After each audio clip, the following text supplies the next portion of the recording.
اسماعیل بن ابراہیم یعنی ابن الیہ نے ابو حیان سے، انہوں نے ابو زرعہ بن عمر بن جریر سے، اور انہوں نے حضرت ابو ہریرہ رضی اللہ عنہ سے روایت کی، کہا رسول اللہ صلی اللہ علیہ وسلم ایک دن لوگوں کے سامنے تشریف فرما تھے۔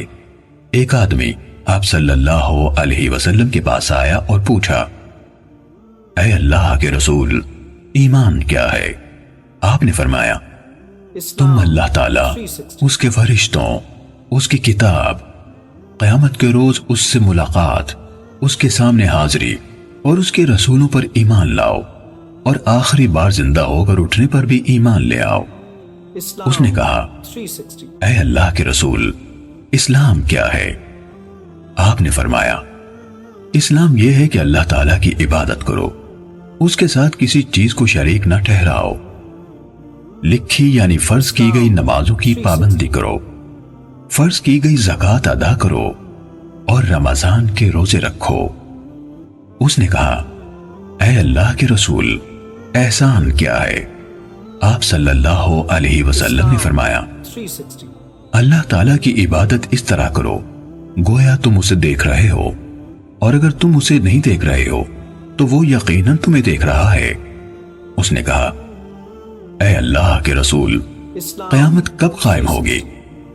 آپ صلی اللہ علیہ وسلم نے فرمایا، جس سے سوال کیا گیا ہے وہ اس کے بارے میں پوچھنے والے سے زیادہ آگاہ نہیں، لیکن میں تمہیں قیامت کی نشانیاں بتا دیتا ہوں۔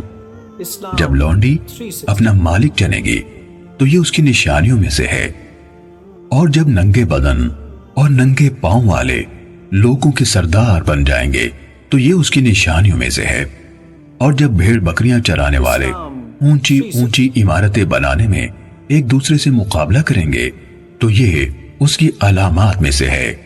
قیامت کے وقت کا علم ان 5 چیزوں میں سے ہے جنہیں اللہ تعالیٰ کے سوا کوئی نہیں جانتا ہے۔ پھر آپ صلی اللہ علیہ وسلم نے یہ آیت پڑھی، بے شک اللہ تعالیٰ ہی کے پاس قیامت کا علم ہے، وہی بارش برساتا ہے، اور وہی جانتا ہے کہ ارحام یعنی ماؤں کے پیٹوں میں کیا ہے۔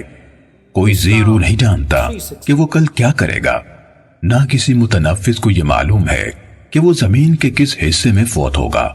بلا شبہ اللہ تعالیٰ علم والا خبردار ہے۔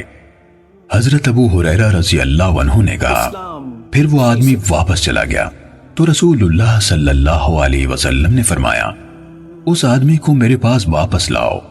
صحابہ کرام رضی اللہ عنہم اسے واپس لانے کے لیے بھاگ دوڑ کرنے لگے تو انہیں کچھ نظر نہ آیا۔ رسول اللہ صلی اللہ علیہ وسلم نے فرمایا، یہی جبرائیل علیہ السلام تھے جو لوگوں کو ان کا دین سکھانے آئے تھے۔